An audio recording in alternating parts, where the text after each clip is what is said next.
Hello everyone, welcome back to last lecture of chemical bonding, that is lecture number 12। तो आज है chemical bonding का lecture number 12। तो आज केमिकल बॉन्डिंग ये अपना चैप्टर खत्म हो जाएगा, यानी ये लास्ट लेक्चर है किसा केमिकल बॉन्डिंग का। आज हम एकदम इम्पॉर्टेंट टॉपिक देखेंगे जिसको हम बोलते हैं मोलिकुलर और वाइटल थ्योरी। अभी तक जितना भी हमने पढ़ा है वो सब इसमें काम आएगा। जैसे हमने अभी तक क्या किया था, ये लास्ट वाला लेक्चर है, यानी इसके पहले बहुत चीज़ हो चुका है। तो अभी तक हमने क्या किया था, वीबीटी देखा था, एलडीएस देखा था, लिविस डॉट स्ट्रक्चर, और क्या देखा था, ओवरलैपिंग देखा था, सिग्मा बॉन्ड, पाई बॉन्ड, और dipole movement, bond angle, bond length, excitation theory, ये सबका यूज होगा, ये सबका थोड़ा थोड़ा काम आएगा किसमें, मोलिकुलर और वाइटल थ्योरी में। तो लास्ट लेक्चर यानी लेक्चर नंबर 11 में हमने क्या देखा था, लेक्चर नंबर 11 में हमने देखा था बॉन्ड एंगल क्या होता है, बॉन्ड एंगल को समझा था। तो बॉन्ड एंगल क्या होता है, दो और वाइटल्स के बीच में बनने वाले एंगल को बोलते हैं बॉन्ड एंगल। वो ऐसे और वाइटल्स होने चाहिए जो कि बॉन्ड फॉर्मेशन में हेल्प किए हो। और इसके बाद क्या देखा था कि bond angle analysis, bond angle के ऊपर बहुत सारे एनालिसिस देखे थे, मतलब जो बॉन्ड एंगल है किसके किसके ऊपर डिपेंड करता है। तो जो बॉन्ड एंगल होता है वो डायरेक्टली प्रोपोर्शनल होता है इलेक्ट्रोनेगेटिविटी ऑफ सेंट्रल एटम, उसका मैंने कंडीशन वहाँ पे बताया था। अगर हाइब्रिडाइजेशन डिफरेंट हुआ तो अलग, अगर हाइब्रिडाइजेशन सेम हुआ तो अलग, और सेंट्रल एटम और साइड एटम के बीच में एक रिलेशन बताया था। तो आई होप आपने लेक्चर नंबर 11 अटेंड किया होगा। तो आज के लेक्चर में क्या होगा, आज के लेक्चर में वही मोलिकुलर और वाइटल थ्योरी, इसको हम बोलते हैं MOT, ये होगा। इसको हम अच्छे से समझेंगे, इसका प्री कॉन्सेप्ट देखेंगे, ये आया ही क्यों, अब ये होता क्या है और कैसे इसका हम यूज कर सकते हैं और किस तरीके से क्वेश्चंस इस पर मिलेगा। तो आज के लेक्चर में देखेंगे हम मोलिकुलर और वाइटल थ्योरी, इसका हम डायग्राम भी बनाएंगे। तो चलिए लेक्चर को स्टार्ट करते हैं। तो पहले कॉन्सेप्ट देखते हैं, प्री कॉन्सेप्ट ऑफ मोलिकुलर और वाइटल थियरी, जिसको हम क्या बोलते हैं, MOT। इसका हम प्री कॉन्सेप्ट देखते हैं, मतलब ये कैसे आया। तो अभी मैंने आपको प्रीवियस लेक्चर ये सब में बता के रखा है क्या, जो डायटोमिक मॉलिक्यूल्स होते हैं उसमें हम हाइब्रिडाइजेशन नहीं लगा सकते, उसका रीज़न भी मैंने बताया था। तो डायटोमिक मॉलिक्यूल्स होता है, डायटोमिक मॉलिक्यूल्स, जैसे एग्जांपल ऐसे डायटोमिक मॉलिक्यूल्स जो कि होमो एटॉमिक होते हैं उसको मैं कंसिडर किया था। डायटोमिक मॉलिक्यूल्स जैसे मैंने बोला था H2, N2, F2, O2 एक्सेट्राज। इसमें क्या होता है, इसमें हम हाइब्रिडाइजेशन नहीं लगा सकते थे। क्यों? क्योंकि हाइब्रिडाइजेशन लगाने के लिए ये अपने को नेसेसरी होता था कि सेंट्रल एटम का होना। अगर सेंट्रल एटम इसमें है ही नहीं, किसी भी अगर मॉलिक्यूल में अगर सेंट्रल एटम है ही नहीं, तो वहाँ पे हम हाइब्रिडाइजेशन नहीं लगा सकते। तो यहाँ पे कोई सेंट्रल एटम है क्या? नहीं। और इसका दूसरा रीज़न भी होता है, ये रीज़न तो ऐसे बोलने के लिए एक दूसरा इसका परफेक्ट रीज़न होता है कि यहाँ पे जो रिपल्सन होता है वो बहुत कम होता है, यानी ये एकदम स्टेबल रहते हैं, इसलिए यहाँ पे हम हाइब्रिडाइजेशन नहीं लगा सकते। तो ये तो उतना काम का नहीं है। तो अभी मैंने आपको क्या बोला, डायटोमिक मॉलिक्यूल्स ये सब के पास हम हाइब्रिडाइजेशन नहीं लगा सकते, हाइब्रिडाइजेशन नॉट एप्लीकेबल, ठीक है। अब देखो, अब वीबीटी के ऊपर चलते हैं। तो अकॉर्डिंग टू वीबीटी जो ऑक्सीजन होता है, अब यहाँ पे देखो वीबीटी के अकॉर्डिंग ऑक्सीजन से ही आया क्या अपना MOT, अकॉर्डिंग टू वीबीटी के अकॉर्डिंग जो अपना O2 मॉलिक्यूल्स होता है, O2 मॉलिक्यूल में आपको देख के क्या पता चल रहा है, ऐसे नहीं पता चलेगा, इसका स्ट्रक्चर हम बनाते हैं। O2 मॉलिक्यूल है, इसका स्ट्रक्चर एक O यहाँ होगा, एक O मान लो यहाँ पे। तो एक ऑक्सीजन दो बॉन्ड बनाता है, एक दो बॉन्ड बन गए, तो 1 2 3 4। और एक ऑक्सीजन के वैलेंस शेल में कितने, 6 इलेक्ट्रॉन्स रहते हैं, तो पता ही है। तो 2 4 6 सब, यानी ये स्ट्रक्चर अपना कंप्लीट हुआ। तब यहाँ पे देख के आपको क्या दिख रहा है, जो कि अपना स्ट्रक्चर है, देख के क्या पता चल रहा है। अब मैंने आपको lone pair, bond pair, sigma bond, pi bond ये सब बता के रखा है, इसलिए मैंने यहाँ पे बोला कि जितने भी प्रीवियस में इतने हमने कॉन्सेप्ट देखे यहाँ पे सब काम आएगा। तो यहाँ पे देखो कितना, अगर दो एटम के बीच में एक बॉन्ड बनता है तो उसको क्या बोलते हैं हम, sigma bond, according to VBT, ये सब वीबीटी का पार्ट है। और दो मॉलिक्यूल या फिर दो एटम के बीच में अगर दो बॉन्ड है तो एक सिग्मा होगा, एक पाई बॉन्ड होगा। अगर दो एटम के बीच में 3 बॉन्ड बनाए तो एक सिग्मा 2 पाई होते हैं, ये सब होते हैं। तो यहाँ पे देखो दो बॉन्ड बन रहा है, तो एक सिग्मा होगा, दूसरा क्या होगा, पाई होगा, राइट। तो यहाँ पे मैं बोल सकता हूँ एक सिग्मा बॉन्ड है, एक सिग्मा बॉन्ड है, एक पाई बॉन्ड है। देखो पता चल रहा है ना, एक सिग्मा बॉन्ड है, एक पाई बॉन्ड है। अब यहाँ पे लोन पेयर कितने, अगर मैं आपसे यहाँ पे पूछूं कितने लोन पेयर है, तो आप कैसे गिनोगे, एक लोन पेयर, दो लोन पेयर, तीन लोन पेयर, एक चार लोन पेयर। यहाँ पे 4 लोन पेयर से, 4 लोन पेयर से।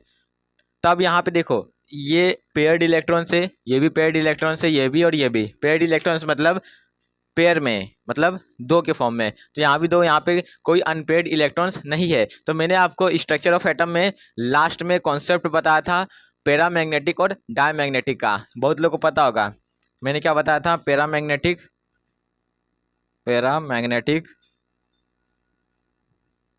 और क्या बताया था, diamagnetic.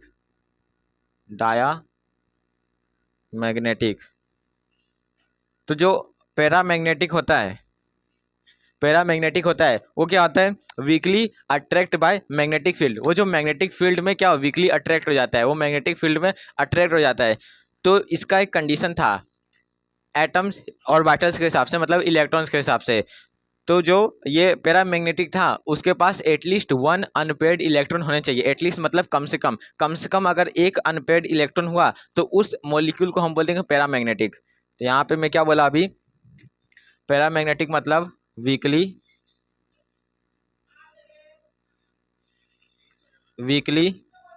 Attract by magnetic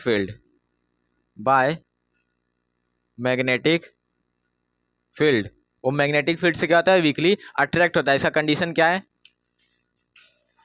condition यहाँ पे मैंने बोला तो भी लिख ही देता हूँ, क्या, एटलीस्ट 1 अनपेयर्ड इलेक्ट्रॉन होने चाहिए, एटलीस्ट 1 अनपेयर्ड इलेक्ट्रॉन होने चाहिए। ठीक है, अभी ये समझो। अब डायमैग्नेटिक जस्ट इसका अपोजिट हो जाएगा, क्या हो जाएगा, वीकली रिपेल्ड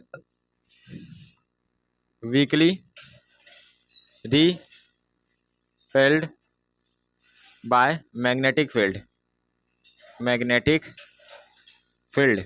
वो मैग्नेटिक फील्ड से क्या हो जाएगा, रिपेल हो जाएगा। और मैंने आपको ये बताया, ये क्या बताया, सबको पता ही है। अगर दो पॉजिटिव चार्ज है, सेम चार्ज है, तो क्या होता है, रिपेल होता है। और एक पॉजिटिव एक नेगेटिव है, अपोजिट चार्ज है, तो क्या होता है, अट्रैक्ट होता है। ठीक है, ये सब पता ही है। तो अब देखो यहाँ पे एटलीस्ट 1 अनपेयर्ड इलेक्ट्रॉन होने चाहिए, और यहाँ पे क्या होता है, 0 अनपेयर्ड इलेक्ट्रॉन है। अगर किसी एटम के पास 0 अनपेयर्ड इलेक्ट्रॉन है तो उसको हम बोल देंगे डायटोमिक मॉलिक्यूल्स। तो इतना अभी पता चला। अब यहाँ पे फिर से आ जाओ, देखो इसको, ऑक्सीजन को, यहाँ पे कुछ भी अनपेयर्ड नहीं है। यहाँ जो लोन पेयर है क्या अनपेयर्ड है। अगर ऐसा होता यहाँ पे एक n है, मतलब यहाँ पे एक इलेक्ट्रॉन है n के ऊपर, तो ये क्या है, अनपेयर्ड इलेक्ट्रॉन है। देख के पता चल रहा है ना। लेकिन यहाँ पे अगर देखो, यहाँ पे कोई अनपेयर्ड इलेक्ट्रॉन नहीं है, यानी जितने इलेक्ट्रॉन है वो सब क्या है, पेयर्ड है। तो इसका मतलब मैं बोल सकता हूँ जो ये ऑक्सीजन है ये अपना डायामैग्नेटिक है, राइट। तो यहाँ पे मैं बोल सकता हूँ अकॉर्डिंग टू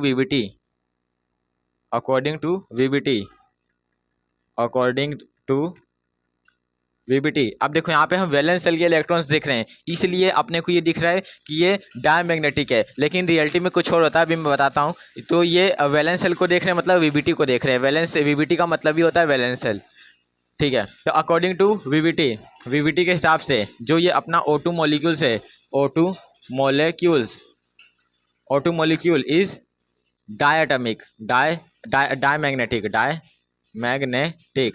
वीबीटी के हिसाब से ये क्या है, डायमैग्नेटिक है। लेकिन इन रियलिटी क्या होता है, जो ऑक्सीजन होता है वो पैरामैग्नेटिक होता है। किस तरीके से पैरामैग्नेटिक होता है, यहाँ पे ऐसे समझ सकते हो। ऑक्सीजन का जो नंबर होता है, एटॉमिक नंबर कितना होता है, 8 होता है। 8 का मतलब क्या होता है, 1s2 2s2 2p4।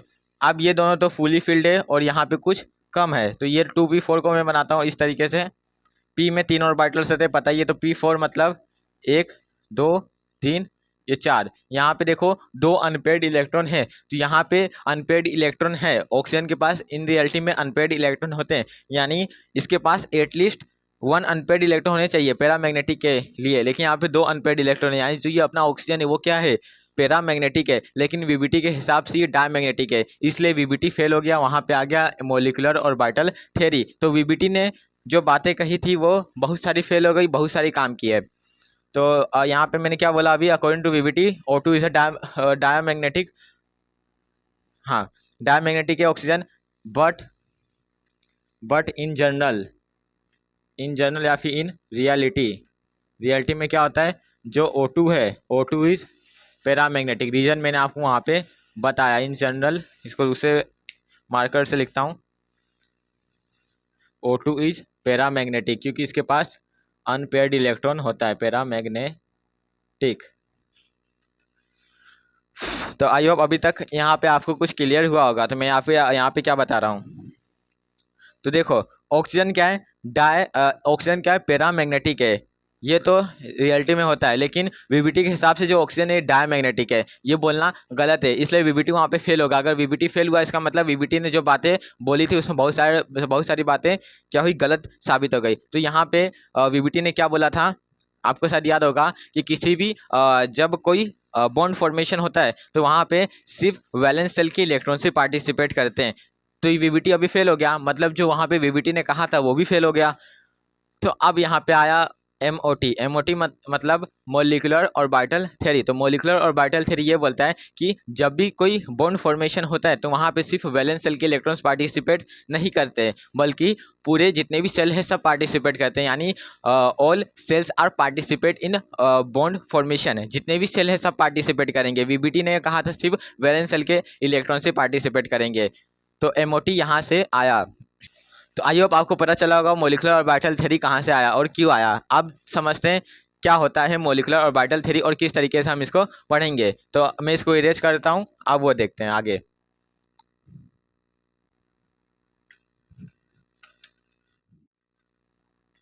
तो अभी देखते हैं steps to understand molecular orbital theory. किस तरीके से हम मॉलिक्यूलर ऑर्बिटल को समझेंगे, थ्योरी को इसको समझेंगे। तो इसमें पहले मैं आपको बताऊंगा formation of molecular orbital, formation of molecular orbitals, यानी किस तरीके से मॉलिक्यूलर ऑर्बिटल्स बनते हैं। अब आप पूछोगे वो ये मॉलिक्यूलर ऑर्बिटल्स क्या है, हमने तो सिर्फ एटॉमिक ऑर्बिटल्स ही सुना था। तो अगर एटम्स के केस में बात करें तो वहाँ पे जो इलेक्ट्रॉन्स होते हैं वो एटॉमिक ऑर्बिटल्स से फील्ड होते हैं, और जब मॉलिक्यूल्स के केस में बात करें तो वहाँ पे जो इलेक्ट्रॉन्स होते हैं वो मॉलिक्यूलर ऑर्बिटल्स में प्रेजेंट होते हैं। तो अभी मैं आपको ये नहीं पता मॉलिक्यूलर ऑर्बिटल होता क्या है, आप सुनो। मॉलिक्यूलर ऑर्बिटल क्या होता है, जब एटॉमिक ऑर्बिटल्स कंबाइन करते हैं तो जो स्ट्रक्चर फॉर्म होता है उसको हम बोलते हैं मॉलिक्यूलर ऑर्बिटल। ये सेम है इस तरीके से जैसे कि अभी पता है कि अपने को जब एटम्स कंबाइन करते हैं तो मॉलिक्यूल्स बनता है, उसी तरीके से जब मॉलिक्यूलर ऑर्बिटल्स कंबाइन करते हैं, जब एटॉमिक ऑर्बिटल्स कंबाइन करते हैं तो वहाँ पे मॉलिक्यूलर ऑर्बिटल्स बनता है। तो आई होप आपको पता चला होगा मॉलिक्यूलर ऑर्बिटल क्या है। तो आप देखो ये कंबाइन होते लेकिन कुछ अलग तरीके से, ये लीनियर तरीके से कंबाइन होते हैं, तो इसको हम बोलते हैं linear combination of atomic orbitals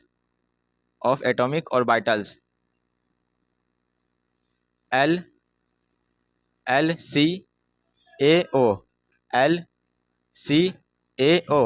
linear combination of atomic orbitals. तो ये जो एटॉमिक ऑर्बिटल्स है ये जैसा आप समझ रहे हो वैसा ये अरेंज नहीं होते। अभी मैं आपको बताता हूँ। जैसे कि यहाँ पे मैं दो एटॉमिक ऑर्बिटल्स लेता हूँ। मान लो ये एक एटॉमिक ऑर्बिटल है,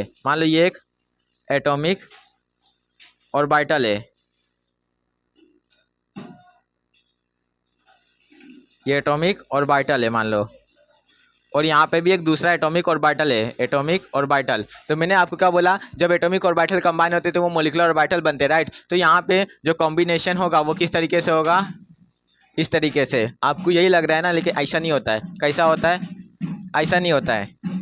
तब कैसा होता है, मैंने यहाँ पे लिखा ना लीनियर का मतलब ऐसे लीनियर नहीं, ये हॉरिजॉन्टल वाला लीनियर है, वर्टिकल लीनियर। कैसे, यहाँ पे समझो। ये किस तरीके से फॉर्म होगा, जैसे एक ये ऑर्बिटल एटॉमिक ऑर्बिटल, एक ये दूसरा एटॉमिक ऑर्बिटल, ये फॉर्म होगा इस तरीके से, एक ये और ये दूसरा। तो ये होता है मॉलिक्यूलर ऑर्बिटल, ये ना ही कि ये। तो ये है अपना मॉलिक्यूलर ऑर्बिटल, ये है molecular orbital, this is molecular orbital. तो ये एटॉमिक ऑर्बिटल कंबाइन हुए बने मोलिकुलर ऑर्बिटल।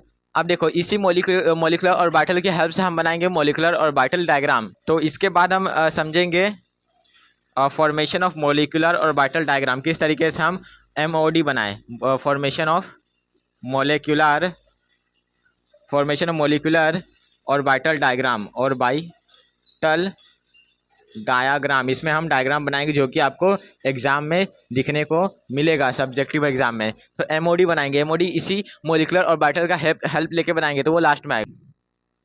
फिर उसके बाद हमने जो रूल्स पढ़ाए वो यूज करेंगे। तो इलेक्ट्रॉन फिलिंग करेंगे। 3 रूल हमने देखा था। पहला कौन सा, अबोव प्रिंसिपल, ये पढ़ा था आपने, प्रिंसिपल। फिर देखा था हुंस rule.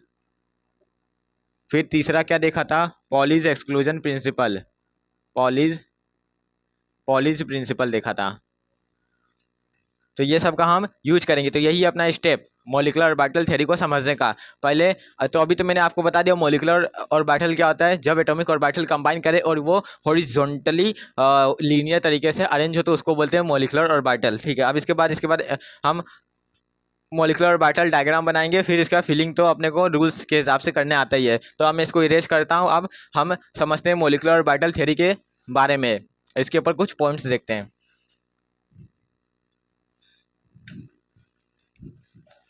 Molecular orbital theory, molecular orbital theory मतलब MOT। तो ये MOT क्या बोलता है, व्हेन या फिर when ever the molecules are going to be formed, molecules are going to be form,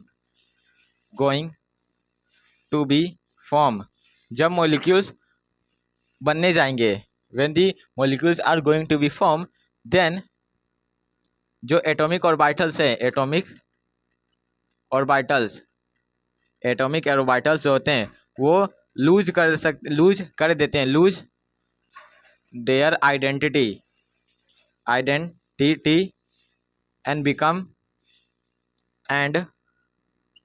become molecular orbital. तो आई होप ये आपको ऐसे ही समझ गया होगा, मैं बिना एक्सप्लेन किए molecular orbital.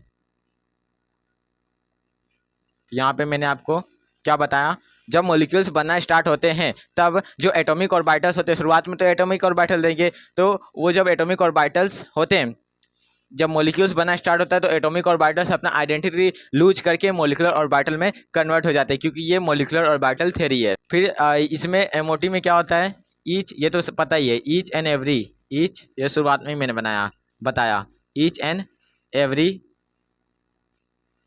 orbital is going to be formed, orbital is going to be participate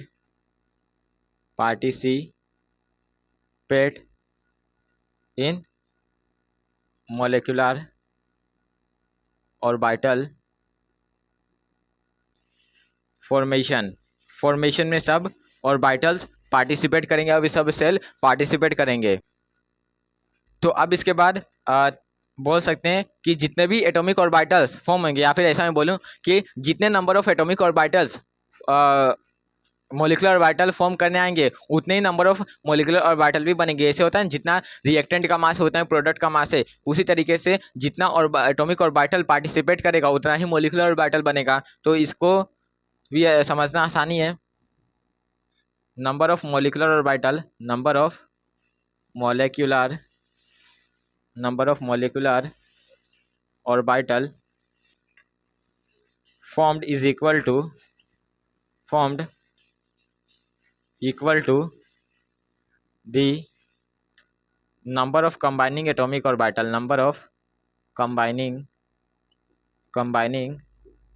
atomic orbitals। यानी जितने एटॉमिक ऑर्बिटल्स कंबाइन होंगे उतना मोलिकुलर ऑर्बिटल भी बनेगा।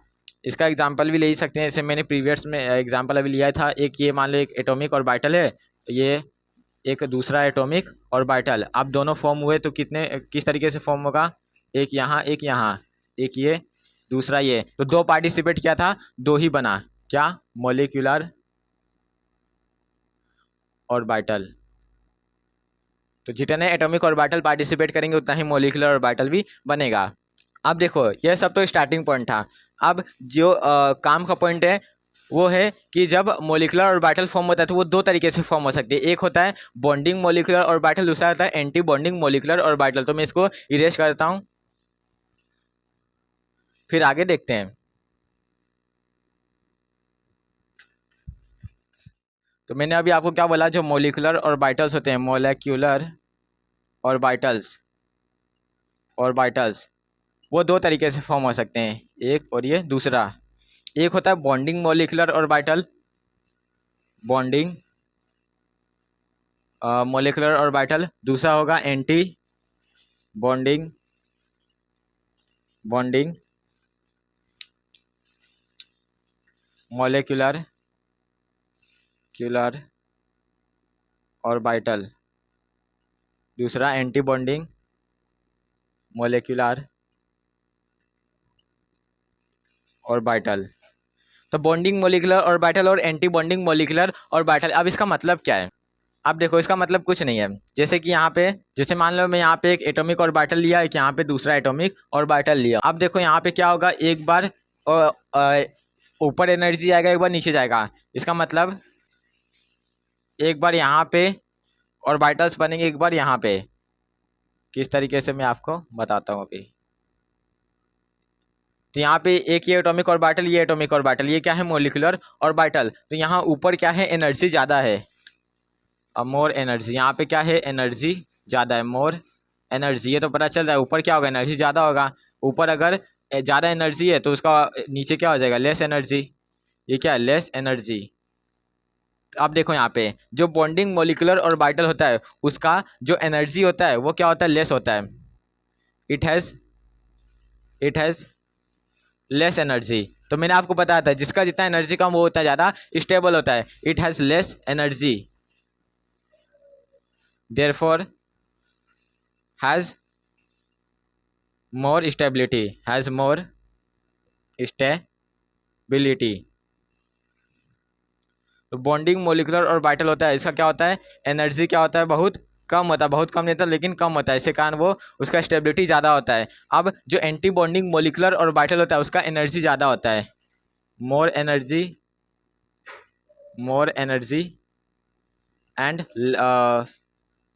लेस स्टेबिलिटी, इसके पास स्टेबिलिटी कम होता है। तो अब आप देख के खुद ही बता सकते हो कौन कहाँ होगा, बॉन्डिंग कहाँ होगा, एंटी बॉन्डिंग कहाँ होगा। तो नीचे क्या होगा, बॉन्डिंग मॉलिक्यूलर ऑर्बिटल, ऊपर क्या होगा, एंटी बॉन्डिंग मॉलिक्यूलर ऑर्बिटल। क्योंकि नीचे एनर्जी कम है, जिसका जितना एनर्जी कम उसका उतना ये स्टेबिलिटी ज़्यादा। तो जो बॉन्डिंग मॉलिक्यूलर ऑर्बिटल है, जहाँ बॉन्ड फॉर्म होता है वहाँ पे स्टेबिलिटी क्या होता है, ज़्यादा होता है। इसका मतलब वहाँ पे एनर्जी कम होगा, तो इस केस में यहाँ पे एनर्जी कम है। ये क्या है, bonding molecular orbital, bonding molecular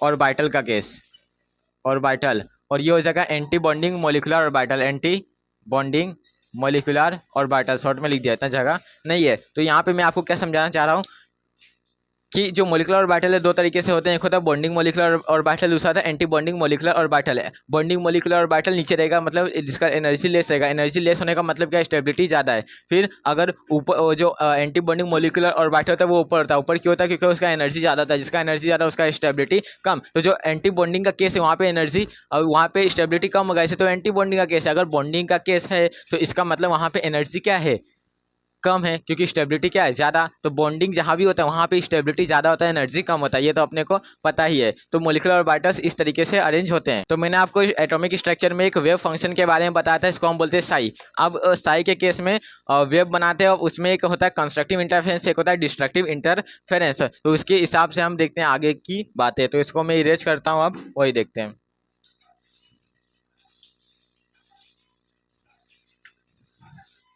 मैंने आपको वेव फंक्शन के बारे में बताया था, वेव फंक्शन इसको मैंने बोला था ये साई, इसको क्या बोलते हैं, साई। तो अब देखो, जब दो ऑर्बिटल्स कंबाइन हो रहे तो उसका मतलब दो वेव कंबाइन हो रहे, तो दो वेव अगर कंबाइन होंगे तो वहाँ पे क्या होगा, कभी वेव बड़ा बन जाए, कभी वेव छोटा बन जाएगा। यानी दोनों पॉसिबिलिटी होती है कि वेव कंस्ट्रक्टिव हो जाए और वेव कंस्ट्रक्टिव हो जाए और वेव डिस्ट्रक्टिव भी हो जाए। तो वेव फंक्शन के कारण यहाँ पे मान लो दो वेव फंक्शन लेते हैं हम, दो वेव फंक्शन लेते हैं, एक लेते हैं psi A and psi B, दो वेव फंक्शन है। अब इंटरेक्शन ऑफ वेव्स को समझते हैं। इंटरेक्शन ऑफ टू वेव्स, दो वेव्स किस तरीके से इंटरेक्ट करेंगे और होगा क्या क्या। तो इंटरेक्शन को हम बोलते हैं इंटरफेरेंस। तो इंटरफेरेंस भी दो टाइप का होता है, अभी मैं आपको बताऊंगा। तो दो वेव हम बनाते हैं, मान लो एक ये वेव है, एक ये वेव, एक दूसरा वेव बनाता हूँ मैं, ये वेव। तो अब यहाँ पे ये पॉजिटिव, ये नेगेटिव, ये पॉजिटिव, ये पॉजिटिव नेगेटिव है, ये पॉजिटिव। अब देखो ये दोनों वेव क्या हो रहे हैं, कंबाइन हो रहे हैं। तो अब जब इंटरेक्शन होगा दोनों वेव का, तो वहाँ पे क्या होता है, वेव ज़्यादा बड़ा भी बन सकता है, वहाँ पे जो इसका एम्पलीट्यूड है वो बढ़ भी सकता है और घट भी सकता है। तो पहले मैं बढ़ने वाले एम्पलीट्यूड का एग्जाम्पल लेता हूँ। तो मान लो यहाँ पे कंस्ट्रक्टिव इंटरफेरेंस हुआ, मतलब जो वेव है वो बड़ा हो गया, जैसे कुछ इस तरीके से हो गया, ये था, और वेव बड़ा हो गया, मतलब ये पॉजिटिव और ये नेगेटिव, ऐसा हुआ। तो यहाँ पे क्या हुआ, कंस्ट्रक्टिव इंटरफेरेंस में लेके समझ के चल रहा हूँ। जो यहाँ पे हुआ वो है कंस्ट्रक्टिव इंटरफेरेंस। तो कंस्ट्रक्टिव इंटरफेरेंस, तो कंस्ट्रक्टिव इंटरफेरेंस का मतलब क्या है, यहाँ पे जो एम्पलीट्यूड है ये इंक्रीजेस, तो एम्पलीट्यूड है वो क्या हो गया, इंक्रीजेस, यहाँ का जो एम्पलीट्यूड है वो इंक्रीज हो गया। तो कंस्ट्रक्टिव इंटरफेरेंस क्या होता है, द इंटरफेरेंस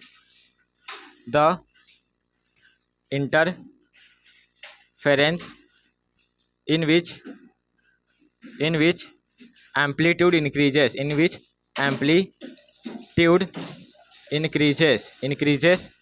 is called क्या, कंस्ट्रक्टिव इंटरफेरेंस। तो कंस्ट्रक्टिव इंटरफेरेंस में क्या होगा, एम्पलीट्यूड बढ़ जाएगा। अब इसका ये अपोजिट एक होता है डिस्ट्रक्टिव इंटरफेरेंस। डिस्ट्रक्टिव इंटरफेरेंस में क्या होगा, एक ये वेव फंक्शन, एक ये दूसरा वेव फंक्शन, यहाँ पे एम्पलीट्यूड घट जाएगा। किस तरीके से, तो यहाँ पे देखो आप,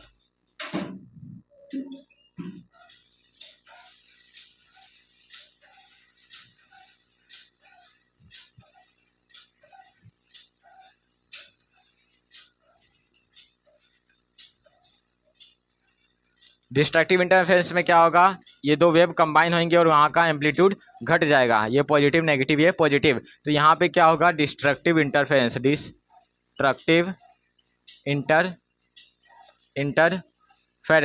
डिस्ट्रक्टिव इंटरफेरेंस के कारण क्या होगा, यहाँ का जो एम्पलीट्यूड है, जो वेव हाइट होता है वो डिक्रीजेस। तो जब दो वेव कंबाइन होते हैं तो वहाँ पे कंस्ट्रक्टिव इंटरफेरेंस हो सकता है और डिस्ट्रक्टिव भी इंटरफेरेंस हो सकता है, मतलब एम्पलीट्यूड बढ़ भी सकता है और एम्पलीट्यूड घट भी सकता है। तो यहाँ पे ऐसा बोला जाता है, जो कंस्ट्रक्टिव इंटरफेरेंस होता है वही रिस्पॉन्सिबल होता है बॉन्डिंग के लिए, इसलिए मैं आपको कंस्ट्रक्टिव और डिस्ट्रक्टिव बताया। तो यहाँ पे मैं इसको इरेज करता हूँ, इसके आगे वही लिखता हूँ। तो मैंने क्या बोला, जो कंस्ट्रक्टिव इंटरफेरेंस होता है, कंस्ट्रक्टिव इंटरफेरेंस यही रिस्पॉन्सिबल होता है बॉन्डिंग के लिए,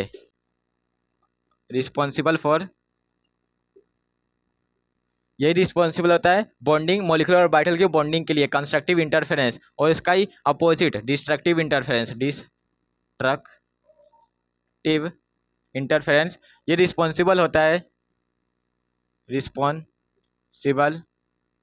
फॉर ये एंटी बॉन्डिंग के लिए, मतलब एंटी बॉन्डिंग मॉलिक्यूलर ऑर्बिटल, ये एंटी बॉन्डिंग के लिए रिस्पॉन्सिबल होता है डिस्ट्रक्टिव इंटरफेरेंस, और बॉन्डिंग के लिए रिस्पॉन्सिबल होता है कंस्ट्रक्टिव इंटरफेरेंस। तो यहाँ से आप ये बात याद रखना। अब देखो, एक ऑर्बिटल का कंस्ट्रक्टिव इंटरफेरेंस और डिस्ट्रक्टिव इंटरफेरेंस हम बनाते हैं। तो यहाँ पे मैंने ले लिया, ऐसे एक एस ऑर्बिटल था, एक ये दूसरा एस ऑर्बिटल। यहाँ पे मैं एग्जाम्पल लेके चल रहा हूँ कंस्ट्रक्टिव इंटरफेरेंस का। तो कंस्ट्रक्टिव इंटरफेरेंस का मैं एग्जांपल लेके चल रहा हूँ। तो यहाँ पे क्या होगा, एक ये एस होगा और ये दूसरा एस, तो बनेगा कैसा, यहाँ पे एक ये इस तरीके से, तो ये पॉजिटिव, मान लो ये पॉजिटिव था, ये पॉजिटिव, तो ये दोनों पॉजिटिव। तो यहाँ पे क्या हुआ, ये जो डेंसिटी वो इंक्रीज हो जाता है। कंस्ट्रक्टिव इंटरफेरेंस में क्या होता है, डेंसिटी है वो इंक्रीज हो जाता है, डेंसिटी इंक्रीजेस। तो डेंसिटी को क्या होता है, इंक्रीज हो जाता है। अब देखो यहाँ कंस्ट्रक्टिव इंटरफेरेंस है तो इसको हम बोलेंगे सिग्मा मोलिकुलर ऑर्बिटल। तो ये होता है सिग्मा मोलिकुलर ऑर्बिटल, ये क्या है अपना सिग्मा, सिग्मा। तो इसको हम बोलते हैं सिग्मा मोलिकुलर ऑर्बिटल, जहाँ पे क्या हुआ, कंस्ट्रक्ट हुआ, कुछ बना। और एक दूसरा होता है डिस्ट्रक्टिव इंटरफेरेंस, ये अभी बताया था मैंने। तो डिस्ट्रक्टिव इंटरफेरेंस का मैं एग्जांपल ले रहा हूँ। तो इसे मान लो कि एस ऑर्बिटल का पॉजिटिव लोब है कि ये नेगेटिव लोब है, दोनों कंबाइन हुए तो ये किस तरीके से फॉर्म होगा, दोनों क्या होंगे, घट जाएंगे, कुछ ऐसे छोटे से हो जाएंगे इस तरीके से। तो यहाँ पे डिस्ट्रक्टिव इंटरफेरेंस हुआ तो यहाँ पे जो डेंसिटी है वो है डिक्रीजेस, जो डेंसिटी वो क्या है, घट गया। तो डिस्ट्रक्टिव इंटरफेरेंस में डेंसिटी घट जाती है, तो उसको हम रिप्रेजेंट करते हैं सिग्मा MO स्टार से। ये स्टार दिखाता है एंटी बॉन्डिंग का केस और सिग्मा दिखाता है बॉन्डिंग का केस। तो इस तरीके से हम इसको रिप्रेजेंट करते हैं। तो अब समझते हैं formation of molecular orbital diagram, जो MOD है यानी जो डायग्राम है वो किस तरीके से बनेगा। तो आपको ये और ये पॉइंट याद रखना है। तो मैं इसको इरेज करता हूँ, अब वही समझते हैं।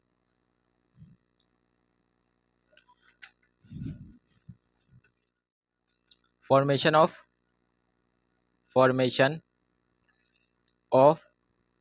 मोलिकुलर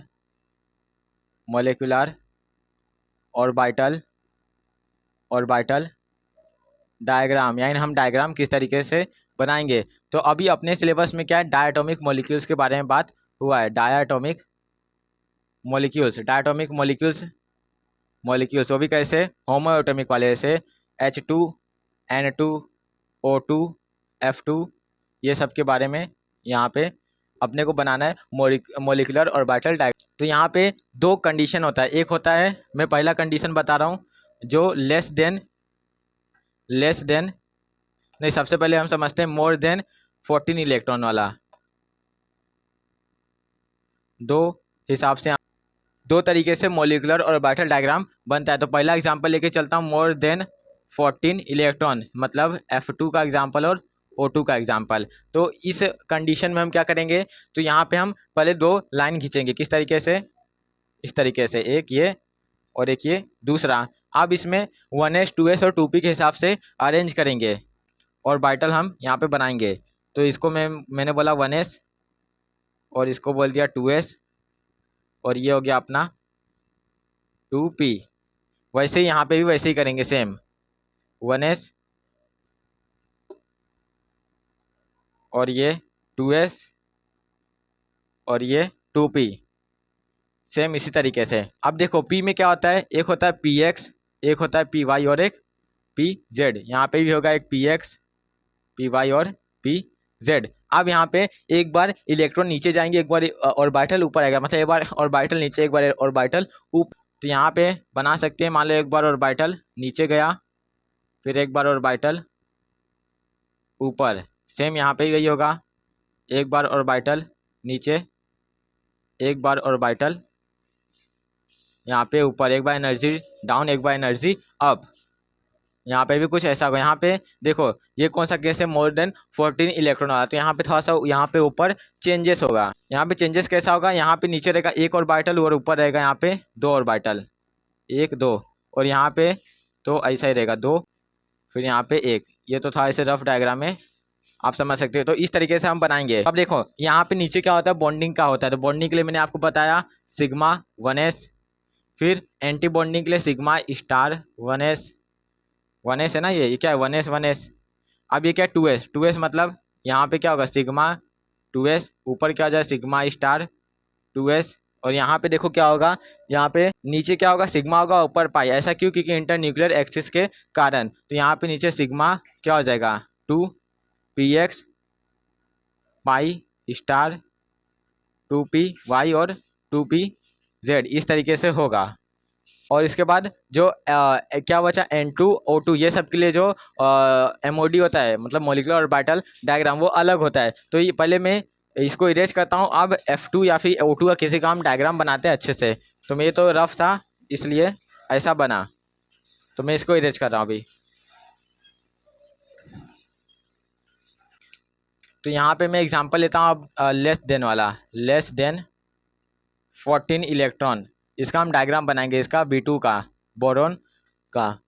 तो यहाँ पे हम पहले दो लाइन खींच लेंगे इस तरीके से, अब देखो एक बोरोन को यहाँ पे रखेंगे, एक बोरोन यहाँ, दो बोरोन है इसलिए। तो पहले क्या होगा यहाँ पे 1s, फिर ये 1s होगा, फिर क्या होगा 2s, 1s फिर 2s, फिर इसके बाद 2p, यहाँ पे 2p, एक ये क्या है 1s 2s 2p, 2p में कैसा px py pz तीन होते हैं। तो यहाँ पे देखो बोरोन है, बोरोन का मतलब क्या है, बोरोन मतलब 1s2 2s2 2p1, यही होता है, 5 होता है एटॉमिक और नंबर। तो यहाँ पे इसका इलेक्ट्रॉन फिलिंग करेंगे, तो पहला दूसरा, मतलब यहाँ पहला दूसरा तीसरा चौथा, एक दो और ऑर्बिटल, एक यहाँ पे एक ये, सेम यहाँ पे भी ऐसा 1 2 इलेक्ट्रॉन 3 4 इलेक्ट्रॉन और ये 5 इलेक्ट्रॉन। अब देखो यहाँ पे एक बार एनर्जी डाउन जाएगा, एक बार एनर्जी अप, तो एक बार एनर्जी डाउन गया इस तरीके से, एक ये दो हो गए। अब एक बार एनर्जी क्या होगा अप जाएगा ऊपर, तो एक बार एनर्जी अप गया, फिर यहाँ पे भी एनर्जी डाउन, फिर एक बार एनर्जी क्या होगा अप जाएगा। यहाँ पे दो ऑर्बिटल्स फॉर्म होंगे, दोनों ऊपर की तरफ एनर्जी, और यहाँ पे एक ऑर्बिटल, यहाँ पे 2 और यहाँ पे 1, इस तरीके से। तो यहाँ पे अब बॉन्डिंग का केस है तो सिग्मा होगा 1s, ये हो जाएगा सिग्मा स्टार 1s, फिर इसी तरीके से चलते रहेगा। तो यही इसी तरीके से अपने को क्या करना है, मॉलिक्यूलर ऑर्बिटल डायग्राम बनाना है। तो इसमें आता है अपना बॉन्ड ऑर्डर। बॉन्ड ऑर्डर क्या होता है, बॉन्ड ऑर्डर मतलब कितने नंबर ऑफ बॉन्ड है, वो होता है NB minus NA divide by 2। NB का मतलब क्या है, number of bonding electron, number of bonding electron, और Na का मतलब है number of anti bonding electron. तो वो भी हम निकाल सकते हैं बॉन्ड ऑर्डर से। तो आई होप आपको ये मॉलिक्यूलर ऑर्बिटल डायग्राम समझ गया होगा किस तरीके से बनाना है। ये रफ फिगर है, टेक्स्ट बुक आप अच्छे से देख सकते हो, वहाँ पे अच्छे से दिया है। तो ये था केमिकल बॉन्डिंग का लास्ट लेक्चर, यानी टोटल 12 लेक्चर लग गए अपना चैप्टर नंबर 5 ख़त्म करने के लिए, that is chemical bonding. In organic chemistry का सबसे इंपॉर्टेंट चैप्टर केमिकल बॉन्डिंग को माना जाता है। तो अब मिलते हैं अगले चैप्टर में। अगला चैप्टर है रेडॉक्स रिएक्शन फिजिकल केमिस्ट्री का। तो अब मिलते हैं अगले लेक्चर में, तब तक के लिए बाय बाय।